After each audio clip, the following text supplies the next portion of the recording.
can't work with you anymore. Donc, ngana yo, on a un manager ou ici, mon. Aïe, ça qui m'a dit, bah, mon boy a bien qui a parti d'Australie, lobby, belé, lobby, boy, ah, et moi, ngana yo, I'm no longer your manager. On nous a comme la prince. Cette histoire.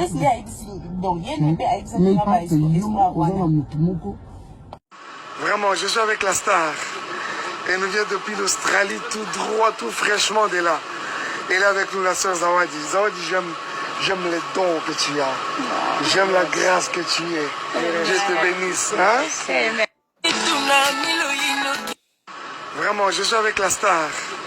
Elle nous vient depuis l'Australie, tout droit, tout fraîchement de là. Elle est avec nous, la sœur Zawadi. Zawadi, j'aime les dons que tu as. J'aime la grâce que tu es. Dieu te bénisse.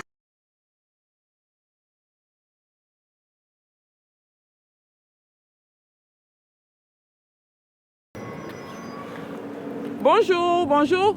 Serge, bonjour. Nous sommes Où est la vérité TV, une chaîne congolaise.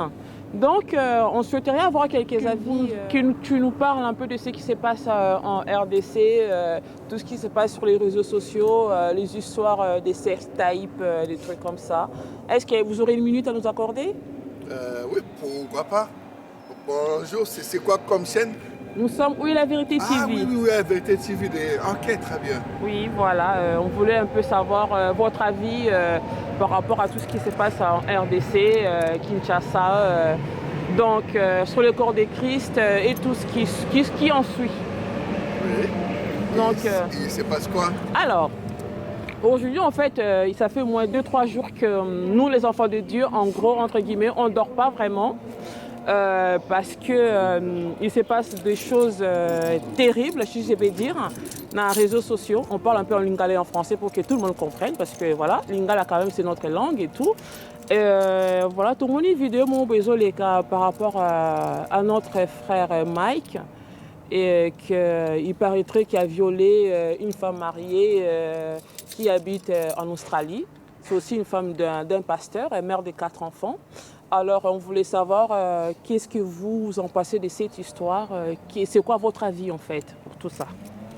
Oui, na moni ba vidéo belé na ba réseaux sociaux, na moni ba belé leki makambo ya ba majabu par rapport à ya Deborah Lukaluna Cédric. Oui. Na moni aussi ba vidéo belé femme moko boye ba bengi so kombo ya Zawadi. Oui, c'est ça. Zawadi, oui, na moni ba vidéo. C'est important, c'est très important de point de vue à Banapoto, comment vous pensez pour la bloc. Mais, première des choses, c'est l'image. Oui. Dans cette image, toujours, on a la moni Mike à Zéakolala, bazo filmer. Oui. Donc, mouton la bazo filmer, ça veut dire que c'est inconscient. Oui. Ça prouve rien. Mututa kola la ba filmé. Oui. N'a pas condamné ni Mike. N'a pas jamais koloba a salito a salité. Oui.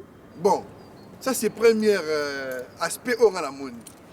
Ya bi ba na moni moi si wana. Ay ko sala nini na mbetu ya mutu azaya kola la ya lalité. Mais qu'est-ce qui s'était passé? On ne sait pas. Na moni na aspect musu pour tout ça on a aspect nyoso. Parce que tu condamner Moutou, tu dois valider, qu'on fait acquitter Moutou. Il faut comprendre qu'est-ce qui s'était passé. Oui, voilà, c'est ça. C'est pour ça que tu as pour avis en fait. Parce que voilà. Il se passe beaucoup de choses. Voilà. La pêche d'Ambote, il y a Où est la vérité TV. Oui. Apparemment, on a eu contact aussi dans Kinshasa, il y a journaliste Nabino Tu es parti la merveille, oui. Oui. Et que vraiment, on a pu si tout l'émission au moté, l'accord de Christ se passe des choses terribles. On a pas moi zimbi na rasanya sauf non pour englober en gros. Oui. On a dit que nous sommes dénoncés bateau. On a dit parce qu'il a sa présence ces derniers temps dans le baki. Il se passe des choses dans la communauté congolaise. Les gens, ils précipitent de parler, mais à la base, vraiment, sur le fond, il n'y a rien. Voilà, c'est ça. Il n'y a que la forme. C'est ça maintenant, on va prendre les choses dans le volet sur le fond et sur la forme. Voilà. La Bon, sens Tobaina, propre, nous- na sens figuré de la chose. Voilà, sans figurer. Tu continues. Moi, si on a se filmer, na kata mbeto mutu alali. Est-ce que mutu est conscient qu'il va filmer? Non. La vidéo mususu obo chelinga obo moni obo la kisinga wana. Omoni ki azol alinga ki te ba filmer, azol linga yeba.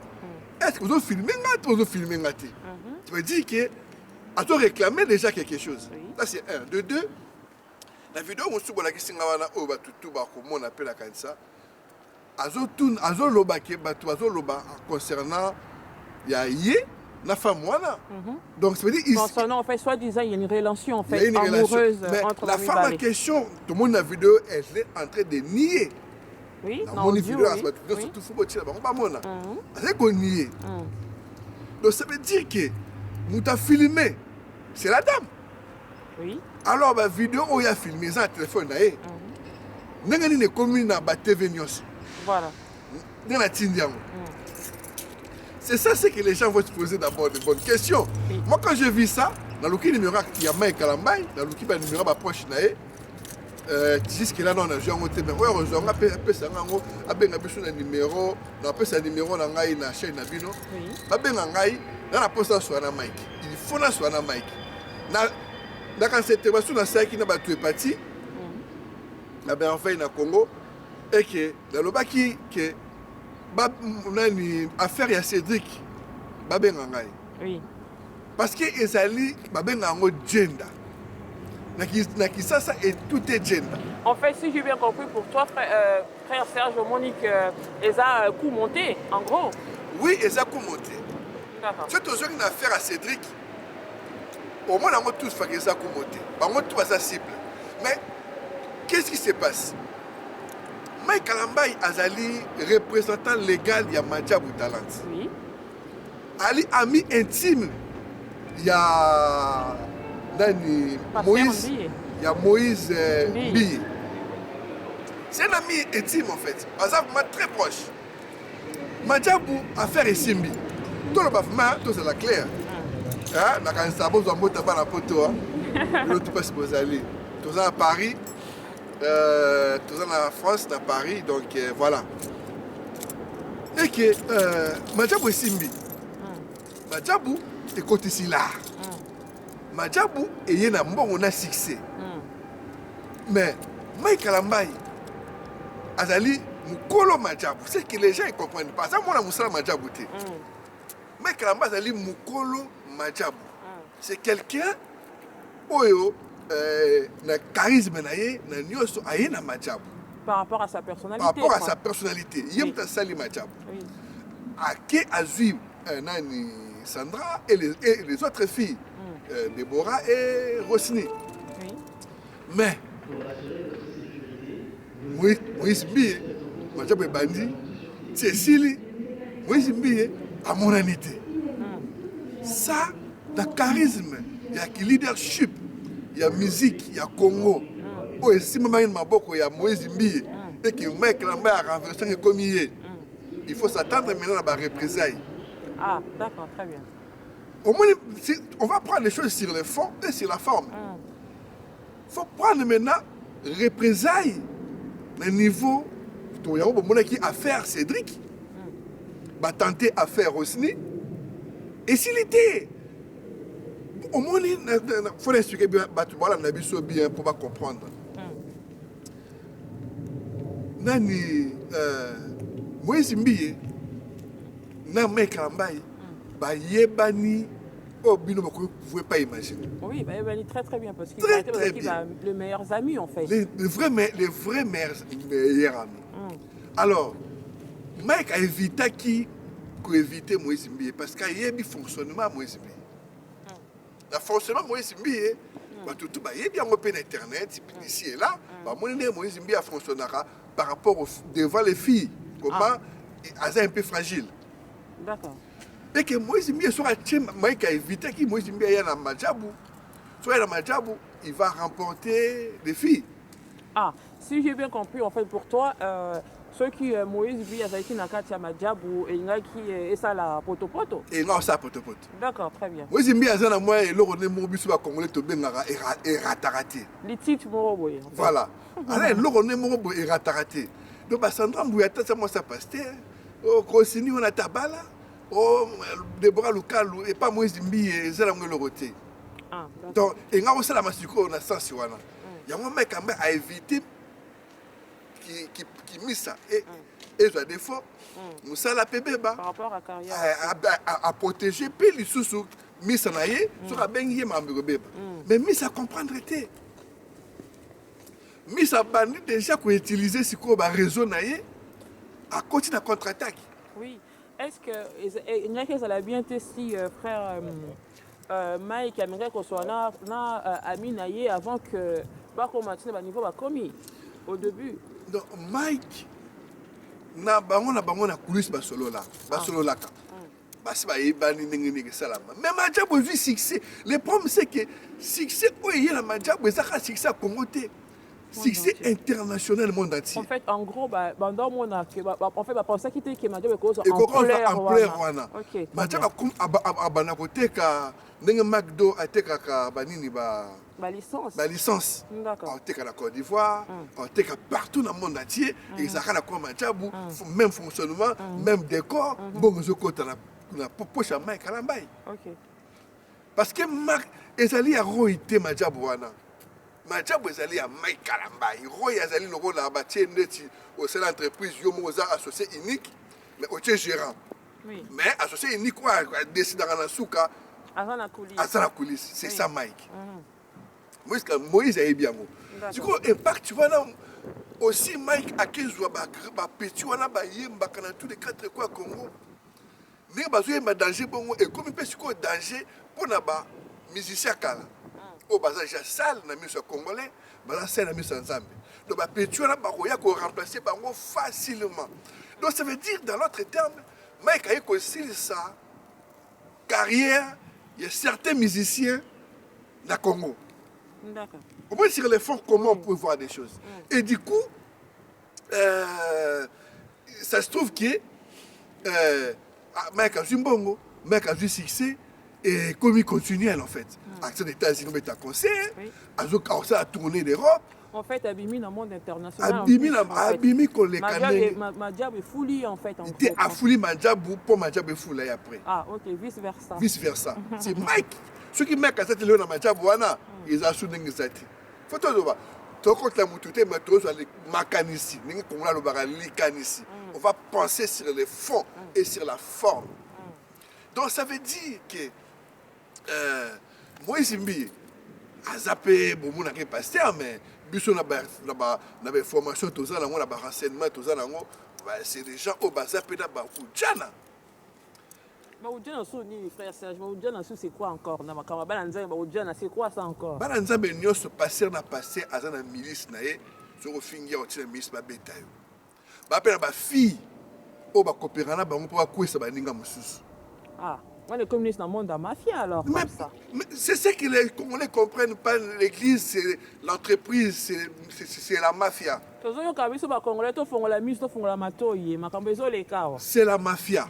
Kasarate non nzamba lobi nini. Nzamba confirma ki nani o nzamba confirma ki que mukanda botanga wana ngamu na tinda bakoma. Ah, ça c'est une bonne question. Nzamba confirma nani. Au moins ba tout faut te faire parenthèse moko ba tout ba na témoignage. Oh nzamba la kisinga lola, ala kisinga lola. Na lola wana la kisaba bango kaka David parce que David na kata Bible azali bien répété. L'homme c'est l'homme au cœur. Mais nzamba la kisara jamais Salomon. Parce que Salomon a même pas de bapaya. Bah habiter sur Azawapi. Alors ça mutu moko na moni Samson na kata ya lola rien. Ba mona kaka David, ba mona kaka bateau Gédéon, oh na moni ange moko boy. Mais ba mona jamais moyibi oh Jésus le bene que non lelo za nanga na paradis. En gros ba mona bateau baza na histoire bien na kata. La histoire bien na kata Bible. OK. Voilà. Ce pour que jamais on le que non acte na que lola. La kuta mec nous Mobuta bon on la dernière minute à côté lola. Non tout le monde va surprise wana ti. Ah, c'est ça le problème. Non on a. Ça veut dire témoignage wana à revoir. bon eza juste mpo na fongola paratele comme ekofongola bakrane mpe yango omoni fille wana avant ça fille wana Zawadi que je regrette beaucoup que avant makambo ebima Moïse Mbiye mutu abimaki liboso abimisi maloba après Zawadi pas abimisi mais la même Zawadi azowangana na image tozomona la même Zawadi au pas au Mike Atuni alobi azo comprendre l'été mais la même personne qui a filmé na téléphone na ye moko ba image na ye apandi pa bato. Oui, c'est ça le problème. Et puis ça promet te musu spécial. Tu vois? C'est comme ngala ka to mutie en fait. On veut juste comprendre image de qui na téléphone et comme dans les réseaux sociaux comment ça s'est fait, comment yo na téléphone, on a image na téléphone yo comment les réseaux sociaux comment et même tout ça na mutu aux filmer mutu pour la intention nine aussi. On veut un peu comprendre parce que des fois c'est un peu flou quoi. Non mais c'était préparé, c'est ce qu'on appelle Ujana. Et ça réseau. Que non, si pour Anna, yo qui n'est pas là, on filme pour bakende pour notre madia bouger c'est un succès hein. Oui, bien sûr.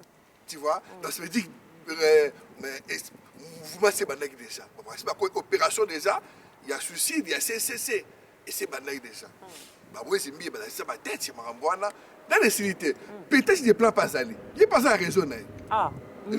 Ça veut dire qu'en gros, Moulongeza Moulaï en fait. Il faut que on peut balayer. Dans Bazar, on a réclamé, il faut que on peut baser la carte à solo. Il y a ma présidente, alors calmer Moïse Mbiye. Allez, dans peut-être des plans qui sont qui maïkaye, to fanda, to solo là. Oui.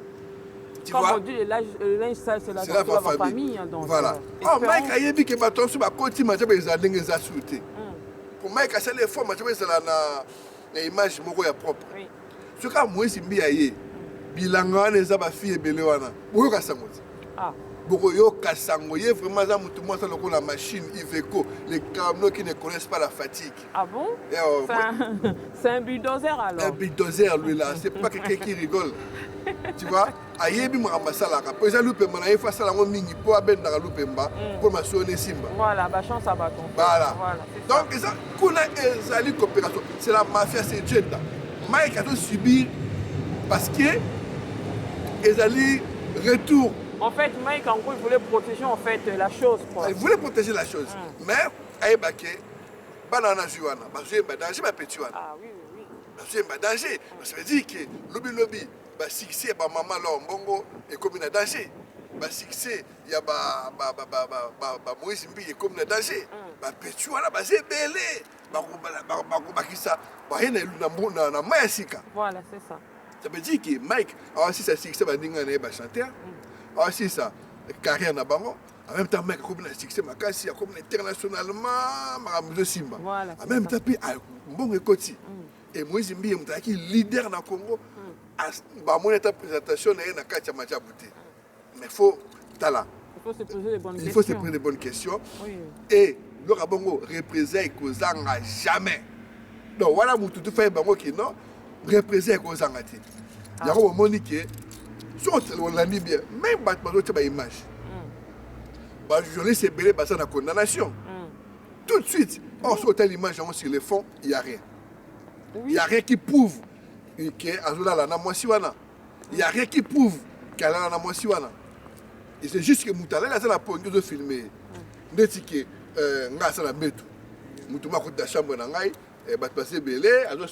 c'est possible. Oui. Voilà. Et il combattait que non. Mais ce qui est grave, femme wana azo se filmer na mbeto na téléphone na ye image on a commis par la mission de nini. Voilà. Déjà on doit filmer aussi par pourquoi on a toujours filmé pour nous ça na nini. Pour ça na nini. Ils ont déjà préparé. Donc tout ça là et là on a senga la Mike ba conseil nini on peut ça ba benga ngai na pesa ba mo c'est là on moni Mike c'est quelqu'un asa musicien de la fragilité.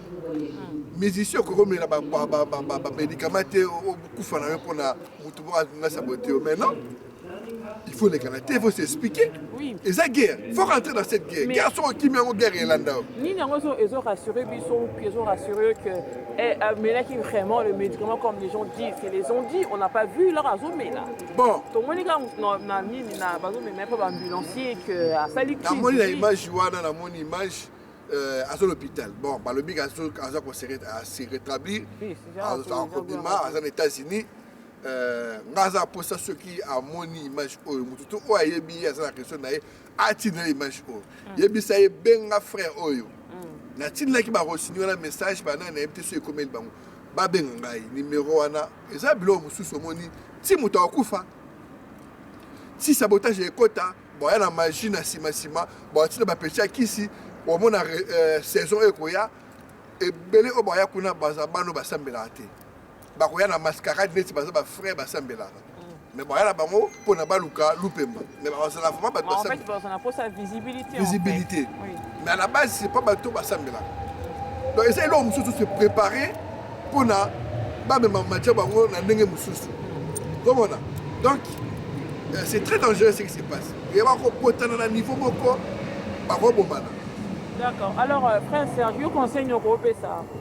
Pardon. Étant que garçon, étant que père de famille, étant que enfant de Dieu aussi, conseil nous peut ça là. Ma frère Nabiso Mike Kalambai, Moïse Mbiye, ma sœur Nabiso Zawad. Conseil nous peut ça au jour d'aujourd'hui. En tout cas, ma conseil nous peut ça dans Moïse Mbiye. Moïse Mbiye a leader. Leader dans la musique wana. On a condamné ensuite. À l'époque, si je me pose des questions, je condamne. La Bible dit. Non. Ça, c'est pas ça les enfants de Dieu. Il faut toujours Kobomamoto. Oui, le Moïse Mbia, j'ai la Mike Tamakoya. Aïe, adresse à Mike. Sera solo dans la porte à Mike. Mike Oyambaye, solo là-bas, mais Mike aussi conseille dans le PSAE. Ada célibataire. Il faut qu'on évite qu'on puisse sa confiance pour ma fille. Il n'y a pas le plus escroc qu'une fille. Comme ma mère me dit souvent. Ah bon? Abi, il n'y a pas le plus escroc.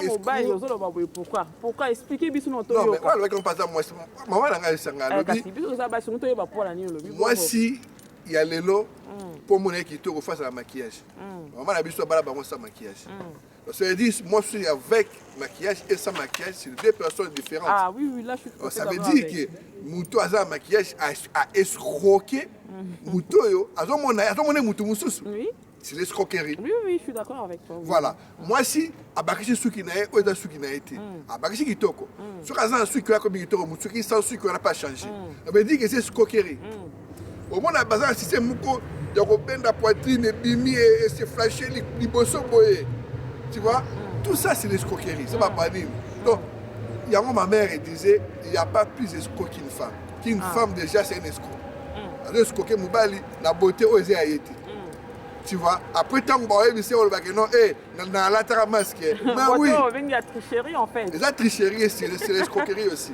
Il y a un petit conseil dans Mike, Aza célibataire, il faut beaucoup faire attention. On doit approcher. Il y a des lots qui se préparer. Pour salir bien ma job.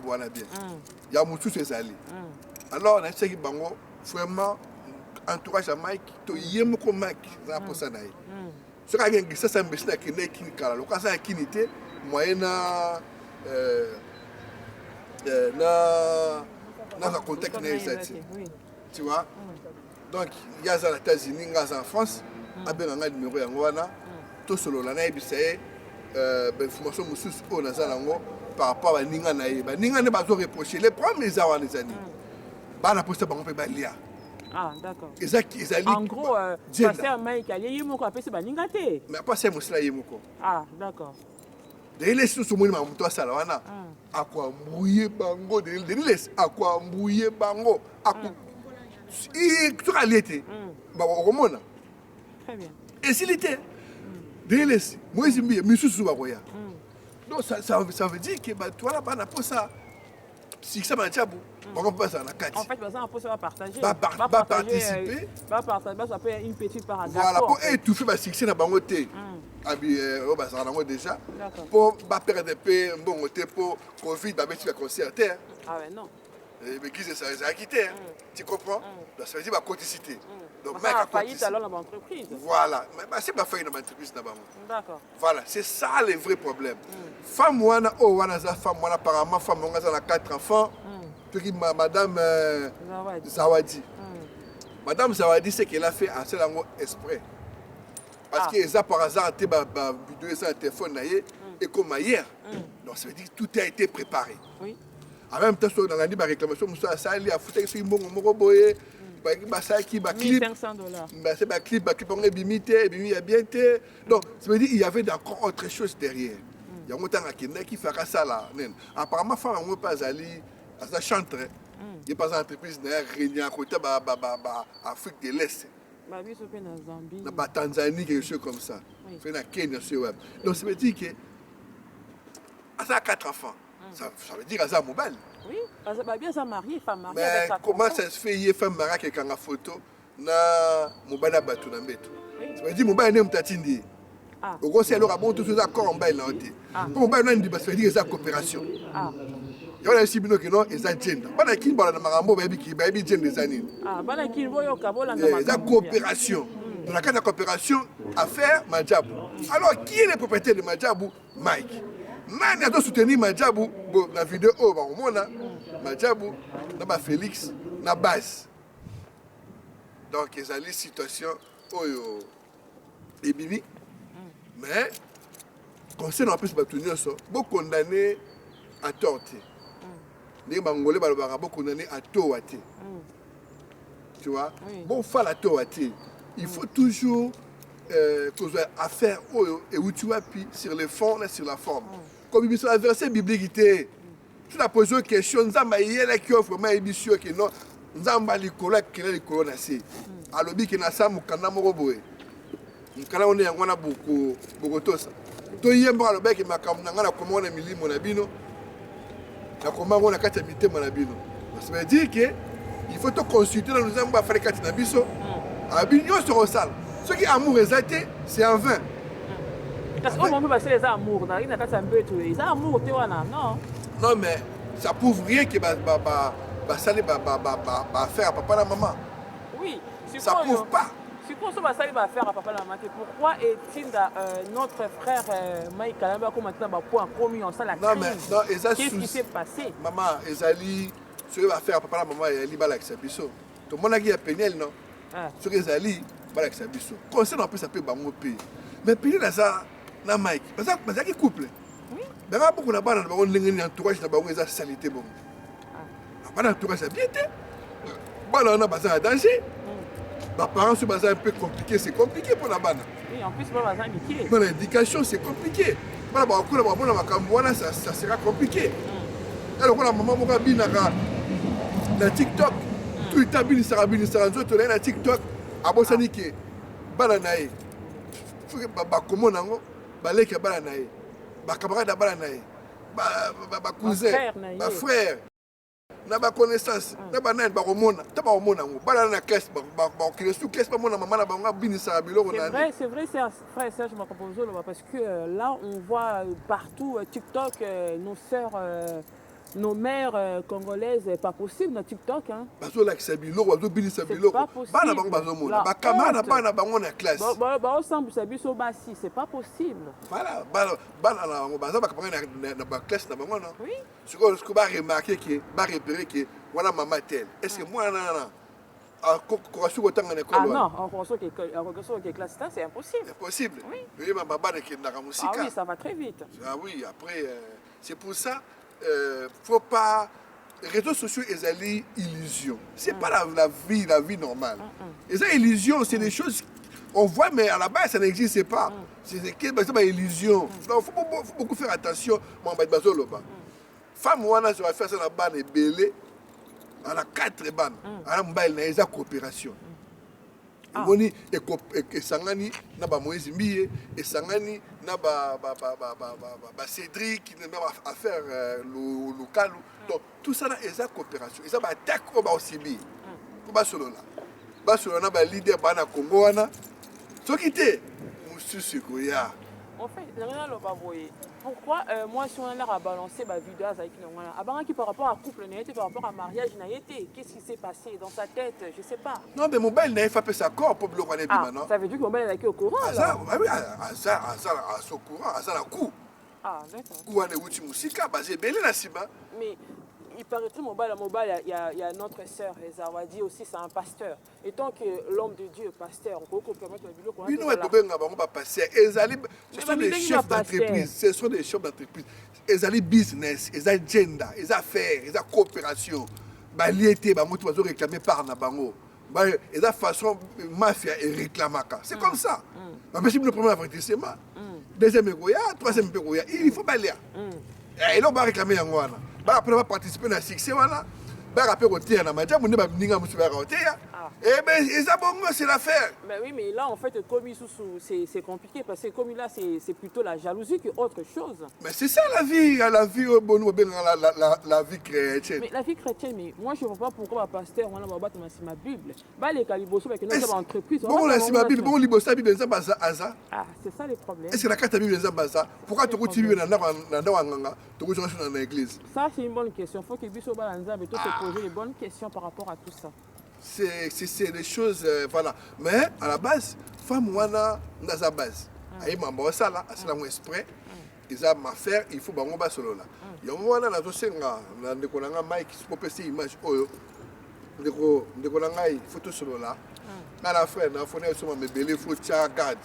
Ngala ndina se pele musalo sai na majabu. Na se pele na charisme na yo. Na moni ngo o recadrer ba ser, o recadrer musala nyoso. Au matisi niveau, il y a culture, il y a Congo. Franchement, dans le monde entier. En tout cas, on a ces pays qui font. On a tout balandi, vraiment Congo, balandi, étranger, balandi. On a des fiers dans le salon, Mike Assali. Mais il ne faut pas foutre négatif dans le salon. Ah non. Donc ça veut dire que on a condamné Mike qui était parce qu'il a fait un péniel, non, non, non. Moi je ne condamne pas. Mais je demande Botika Mike tranquille. Affaire Wanesa, affaire mot préparée. Donc ça veut dire qu'il faut pas solo là. D'accord, bon. En résumé, frère Serge, comme on dit on va chiter. Ni nous, ça va na Congolais, Congolaises dans le monde entier, de tout ce qui se passe dans les réseaux sociaux. Tout ça, tout c'est la vidéo Zoya parce que Serge Zawadi a lobby qui a ça la vidéo sur Zoya. Tout c'est la vidéo Zoya, tout ça anime. Dans la vidéo Zati à Kosi. Au Casanamo. Yango wana puis ezati ba baza ujana biloko sa ujana ezani ujana eza fibo atema na balabala mwasa ndumba te ujana ezali réseau ya ba fille ki toko mutu ngala ba ujana na qui passer mo soki simbi te bani ba kotine lo mutu mo ya kwesa ba kotine mutu mo salario mo simbi ye mo azaki déjà victime makambo wana ya on appelle ça bino ba congolais ba tutu Congo botika wala na makambo na émotion. Faut toujours traiter les affaires sur le fond et sur la forme. Donc il faut comprendre si Moutasala a un objectif nini, par exemple la double langage yemoko, et au fond déjà Marambouna préparé qui. On appelle ça nos conseils. Attention, réseaux sociaux, ils ont vie réalité, ils ont illusion. Là bino bandeko bo dénonçaka. Lobi biso tout dénonçaki. Mais ce sont les akini. Je sais zati babi. Qui t'a fait juge pour que tu juges? Donc ça veut dire tout ce que tu feras sans amour, c'est rien. Donc c'est l'amour qui triomphe. Aimons-nous les uns et les autres. En tout cas, la personne qui nous tout va dire nini. Parce que là, Maramou c'est l'équipe sur le net et tout, par rapport à faire, il y a frère Mike Kalambai, et na sœur Zawadi. On a juste tu as vu la version, il y a Serge Zawadi. Tu as vu la version, il y a frère Mike Kalamba. Tu as vu la frère Mike Kalamba, après sa version, il y a l'histoire ou pas? Mike Kalamba, après sa version, il y a l'obaté. Mike Kalamba. Il y a bien mais il y a l'obaté. Comment la monde a la musique? Il y a l'obaté. Mais, cette serre-là, c'est vraiment une sorcière. Ça, c'est la méchanceté, mais sans fin. Tu vois, mais tu peux trop ça va juger. Mais quand tu vois des choses comme ça, mais non, mais dans la vidéo, elle savait ce qu'elle faisait. Mais elle savait. Là, quand la mec ne sert rien, mais dans la boue, c'est compliqué. Bon, en tout cas, frère Serge, merci beaucoup pour nous avoir accordé ce temps. Tout on va gagner l'occupation na yo o ezali chaîne nabino où est la vérité TV. Il y a journaliste abiso tu es parti la merveille. Donc banakini o eza chaîne nabino et tomoni à bientôt. Ciao ciao. Zawadi, I can't work with you anymore. Lobi donc ngana yo kuna ba manager wale esi mon ayebisaki nga motu moko boye abengaki ya parti ya australie alobi bele alobi boye yango wana nga na yo I'm no longer your manager. On est en la prince. Cette histoire.